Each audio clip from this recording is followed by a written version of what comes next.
नमस्कार, मैं अंसारुल हक। विश्व भर में कोरोना वायरस का कहर जारी है। दुनिया भर में हर रोज अब करीब 1 लाख से ज्यादा लोग कोरोना पॉजिटिव मिल रहे हैं। विश्व भर में अब तक 60,63,030 से ज्यादा कोरोना पॉजिटिव मामले सामने आए हैं, जबकि 3,67,471 लोगों की इस महामारी से मौत हो चुकी है और हर रोज यह आंकड़ा बढ़ता ही जा रहा है। अकेले अमेरिका में अब तक 18 लाख लोग कोरोना की चपेट में आ चुके हैं, जबकि अब तक 1,04,581 लोगों की यहां मौत हो चुकी है। भारत में भी बड़ी तादाद में कोरोना के मामले सामने आ रहे हैं। देश में अब तक करीब 1,75,000 लोग कोरोना की चपेट में आ चुके हैं, जबकि 5,000 लोगों की मौत हो चुकी है। बिहार में अब तक कोरोना के कुल 3,509 मामले सामने आने की खबर है। प्रदेश में आज अब तक कुल 150 से ज़्यादा मामले सामने आए हैं। आज एक बार फिर पूर्वी चंपारण जिले के 2 व्यक्ति कोरोना पॉजिटिव मिले हैं, जबकि शिवहर में आज 2 कोरोना पॉजिटिव मिले हैं। वहीं सारण में 1, जबकि मुजफ्फरपुर में 8 कोरोना पॉजिटिव मरीज मिले हैं। खबर के मुताबिक पूर्वी चंपारण जिले में अब कुल कोरोना पॉजिटिव मरीजों की संख्या 95 हो चुकी है। एसटीवी न्यूज़ आपसे दरख्वास्त करता है कि वैश्विक महामारी के इस दौर में खुद को ज़्यादा सुरक्षित रखें और कोरोना से निपटने के लिए सरकार के द्वारा जो भी उपाय बताए जा रहे हैं उसका खूब पालन करें। एसटीवी न्यूज़ पर खबरें जारी हैं। आइए अब डालते हैं आज की अहम सुर्खियों पर एक नज़र।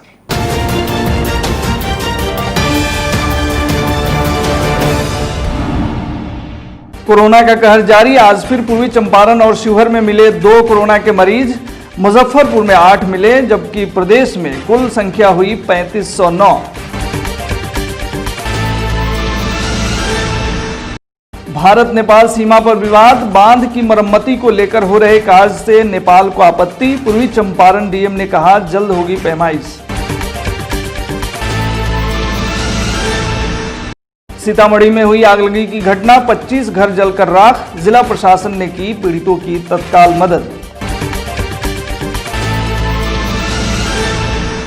और कोरोना काल में भी पैग लगाने वाले मानने को तैयार नहीं। 3 पियक्कड़ों को आज भेजा गया जेल।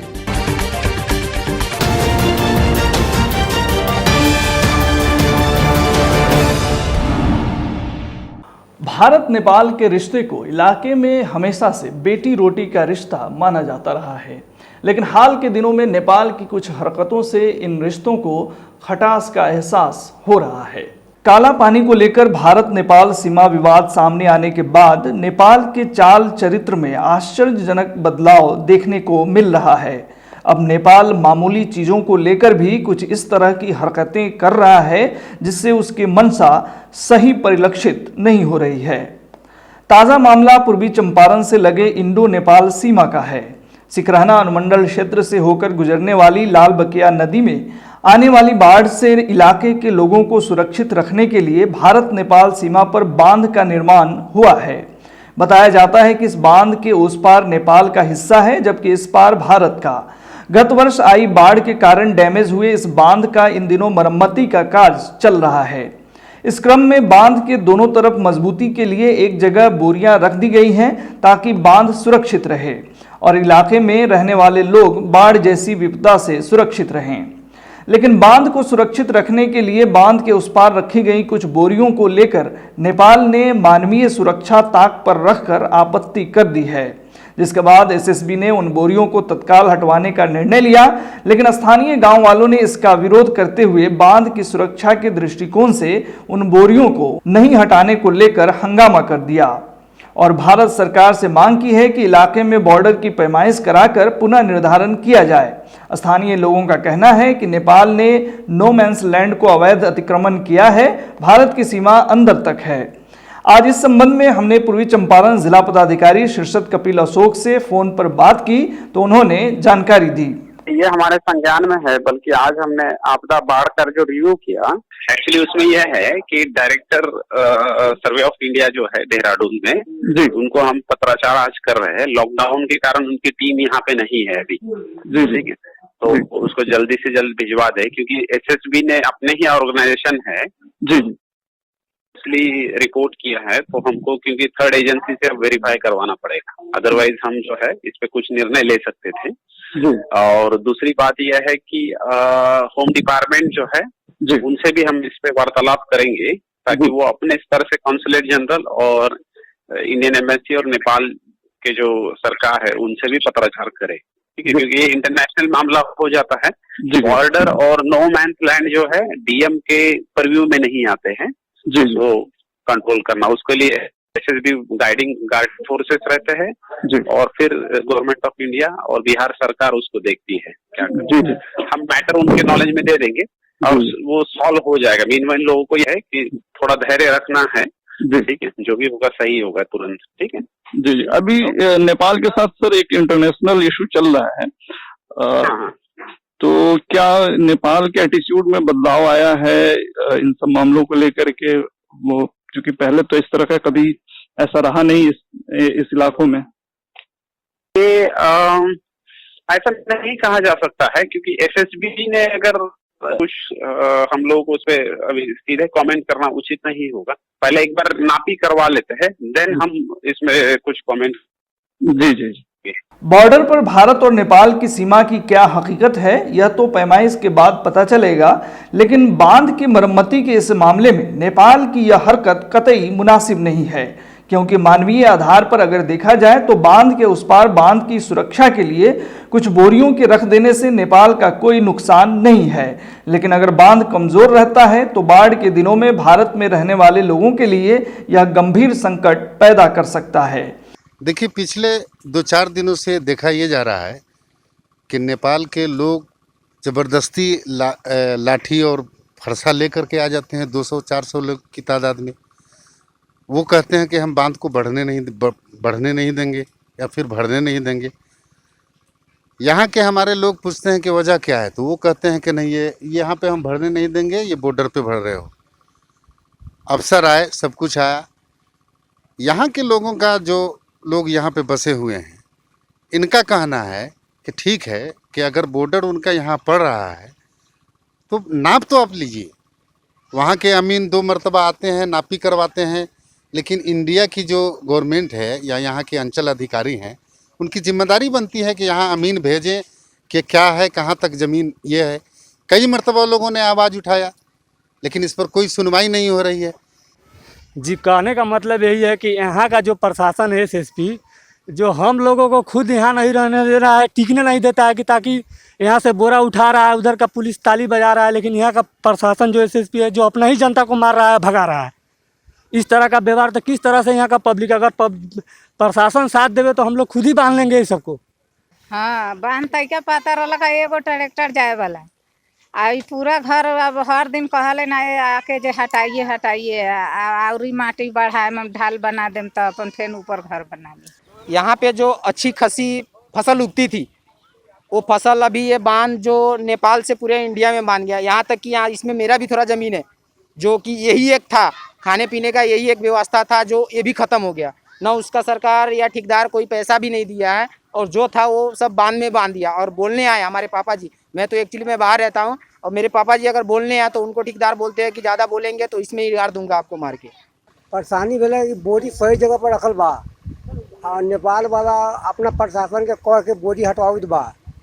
ऊपर पर जनता लोग काल रोकलक तो पुलिस वाला डंटा एसएसपी चार्ज कैलक, तो ओकरा बाद में मुखिया जी अलन तो सब वाले समझाना सबके, ओकरा बाद में तब जाके उ लोग वाले मानलन।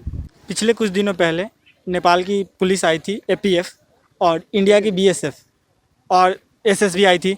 दोनों जब नापी की बात हुई तो नापी वो लोग खूंटा लेके आए थे नापी करेंगे और इंडियन सर्वे टीम नहीं आई थी। तो वो लोग जब नापी किए तो बताया कि 18.2 मीटर जो नो मैंस लैंड होता है उसको मतलब छोड़ के अपना जो काम करना है किसी, तो इंडिया का 9.1 मीटर जो हुआ बांध के लिए मतलब उसके बाद बांध बांधना है।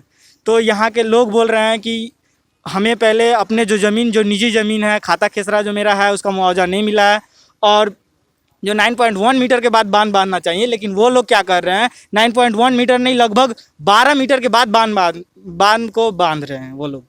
नेपाल को एक अच्छे पड़ोसी की तरह रहना चाहिए। भारत जैसे विशाल देश के साथ अच्छे रिश्ते रखना नेपाल के लिए ही फायदेमंद है।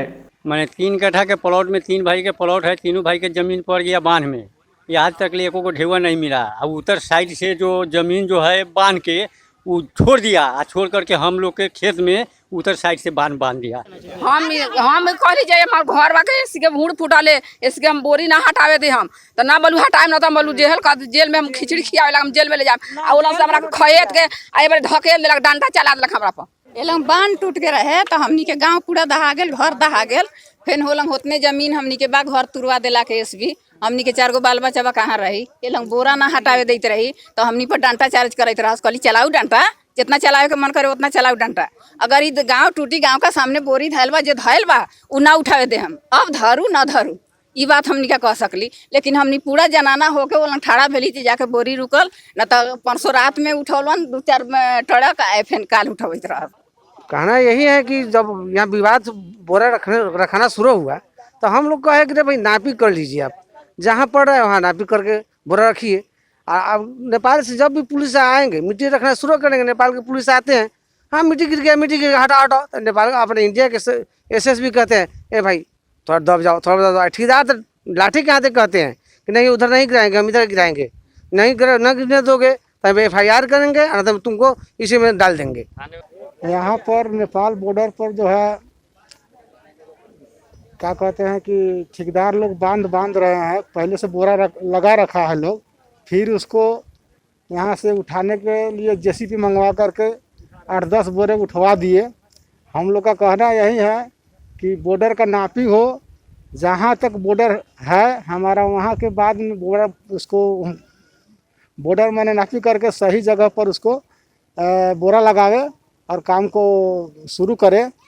आदमी अलग, जेंट्स लोग अलग, लेडीज लोग अलग, तो हम जेंट्स लोग अलग रहे, लेडीज लोग जाकर कहली से बोरी ना उठाऊ, से बोरी रहे दू, अब एलिंग से बोरी ना धरम।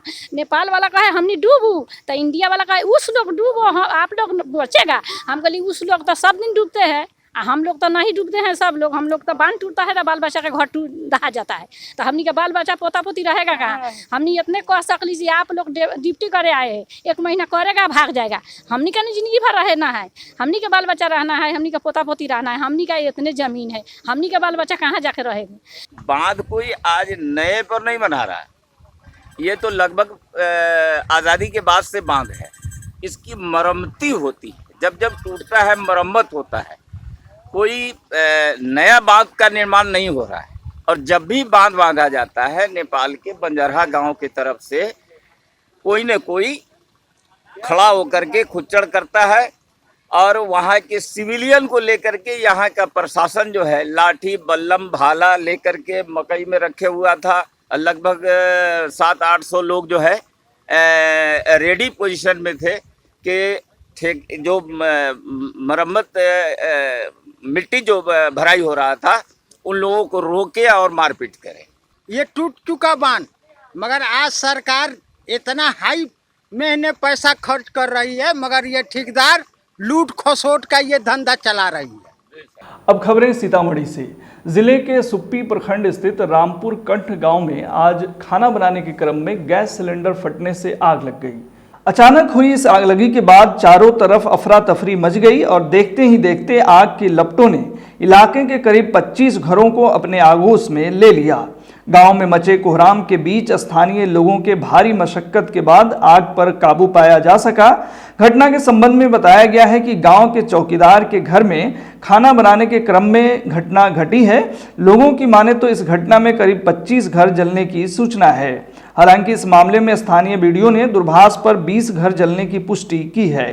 उन्होंने कहा कि मामले की छानबीन की जा रही है। बताया जा रहा है कि आग की चपेट में आने वाले घरों में रह रहे लोग बाढ़ पीड़ित पुनर्वासित परिवार के हैं।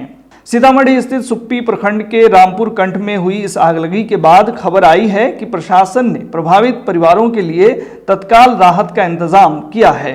आगलगी की घटना में प्रभावित 20 परिवारों को पॉलिथीन सीट, अनाज, कपड़ा, बर्तन आदि का वितरण सदर अनुमंडल पदाधिकारी द्वारा किया गया है। साथ ही प्रति परिवार 9800 रुपया सहायता राशि भी प्रदान की गई है।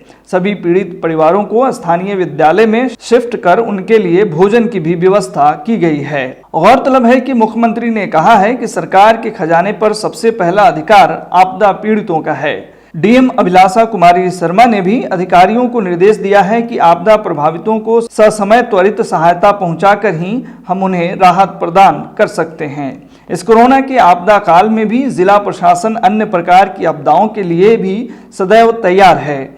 किसी भी प्रकार की आपदा के समय सहायता के लिए जिला आपदा नियंत्रण कक्ष के दूरभाष नंबर 06226250316 पर फोन कर सकते हैं। इस बीच सीतामढ़ी के रीगा से एक अप्रिय घटना सामने आई है। खबर के मुताबिक होम डिलीवरी कर एजेंसी लौट रहे एक गैस एजेंसी के मुंशी से अज्ञात अपराधियों ने पिस्टल के बल पर तकरीबन 45,000 रुपये लूट लिए हैं।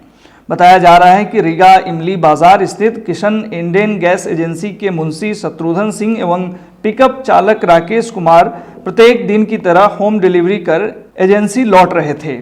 इसी क्रम में वे शनिवार की सुबह 70 सिलेंडर की टंकी लेकर मोहनी मंडल होम डिलीवरी करने गए थे। होम डिलीवरी कर मोहनी मंडल से लौटने के दौरान रीगा बभनगामा पथ में मन पोखर के समीप अज्ञात अपराधियों ने पिकअप को ओवरटेक कर रोक दिया एवं बाइक पर सवार 3 अपराधियों ने पिकअप चालक व मुंशी को पिस्टल का भय दिखाकर थैले में रखे रुपये 45,000 लूटकर फरार हो गए। मुंशी शत्रुघ्न सिंह ने बताया है कि तीनों अपराधी हरे कलर के FZ बाइक पर सवार थे। उन्होंने कहा है कि 2 अपराधी के हाथ में पिस्टल था एवं मुंह गमछे से ढका हुआ था और सभी की उम्र करीब 25 से 30 वर्ष की थी। इस संबंध में थानाध्यक्ष सुभाष मुखिया ने बताया कि घटना की सूचना मिलते ही अपराधियों के भागे हुए दिशा में ताबड़तोड़ छापेमारी तथा मामले की मजीद जांच की जा रही है। जल्द ही अपराधियों की गिरफ्तारी कर ली जाएगी। वहीं इस संबंध में मुंशी के आवेदन पर अज्ञात अपराधियों के खिलाफ रीगा थाने में प्राथमिकी दर्ज कराई गई है। गौरतलब है कि इससे पूर्व भी किशन इंडेन गैस एजेंसी के मुंशी, गैस वितरक एवं एजेंसी से अपराधियों ने आधा दर्जन घटना को अंजाम दिया है। पिछले वर्ष अपराधियों ने हथियार से लैस होकर किशन गैस एजेंसी पर हमला कर फायरिंग करते हुए लाखों रुपये लूटकर फरार हो गए थे। एक तरफ पूरा विश्व कोरोना से जंग लड़ रहा है और सब लोग इस गुंधुन में लगे हैं कि इस समस्या से कैसे निपटा जाए, वहीं हमारे बीच के पैग वाले भाई साहब हर हालात में भी मानने को तैयार नहीं है। खबर है कि पश्चिमी चंपारण के मझौलिया में शराबबंदी कानून तोड़ने वाले 3 पियक्कड़ों को आज पुलिस ने जेल भेजा है। बताया जा रहा है कि मझौलिया थाना क्षेत्र के बखरिया से नशे में धुत 3 पियक्कड़ों को पुलिस ने गिरफ्तार कर जेल भेज दिया है। जानकारी देते हुए थानाध्यक्ष कृष्ण मुरारी गुप्ता ने कहा कि बिहार मद्य निषेध उत्पाद अधिनियम के तहत बखरिया के मुन्ना कुमार, सोनू कुमार और अवध किशोर राम को नशे में धुत गिरफ्तार किया गया। इनकी मेडिकल जांच के बाद पॉजिटिव पाए जाने पर उन्हें जेल भेज दिया गया। यह सभी बखरिया गांव के वार्ड नंबर 1 निवासी हैं। शिवहर डीएम अवनीश कुमार सिंह व एसपी संतोष कुमार आज पिपराही अंबा कलावती जियालाल उच्च विद्यालय क्वारंटाइन सेंटर पहुंचे। मौके पर उन्होंने सरकार की योजनाओं के बारे में बताया कि इस दौरान जिला पदाधिकारी शिक्षक की भूमिका में भी दिखे। मौके पर उन्होंने पिपराही के अंबा कला हाई स्कूल स्थित क्वारंटाइन सेंटर पर प्रवासियों को मिल रही सुविधाओं को ब्लैक बोर्ड के माध्यम से अवगत कराया तथा प्रवासियों के बीच जॉब कार्ड का भी वितरण किया। मौके पर उन्होंने प्रवासियों को घर में ही काम दिलाने का वादा किया। डीएम अवनीश कुमार सिंह की घोषणा पर ताली बजाकर प्रवासियों ने उनका स्वागत किया। पूर्वी चंपारण में सड़क दुर्घटना में एक बाइक सवार युवक की मौत होने की खबर है। घटना पिपरा कोठी थाना क्षेत्र के जीवधारा स्थित NH 28 की बताई जा रही है। खबर के मुताबिक मौके पर पुलिस पहुंचकर मामले की छानबीन कर रही है। आज के लिए बस इतना ही। STV न्यूज़ पर प्रसारित होने वाली खबरें, प्रोग्राम्स आप GTPL के चैनल नंबर 985 और डेन के चैनल नंबर 155 के साथ साथ आप अपनी सुविधा अनुसार मोबाइल फ़ोन पर भी देख सकते हैं। अगर आप हमें YouTube के माध्यम से देखना चाहते हैं तो STV न्यूज़ के ऑफिशियल YouTube चैनल को सब्सक्राइब करें और बेल आइकॉन दबाकर ताज़ा वीडियोस की नोटिफिकेशन प्राप्त करें। फेसबुक पर जुड़ने के लिए पेज लाइक करें और ट्विटर पर फॉलो करें। तमाम लेटेस्ट अपडेट के लिए जुड़े रहिए STV न्यूज़ के साथ। नमस्कार।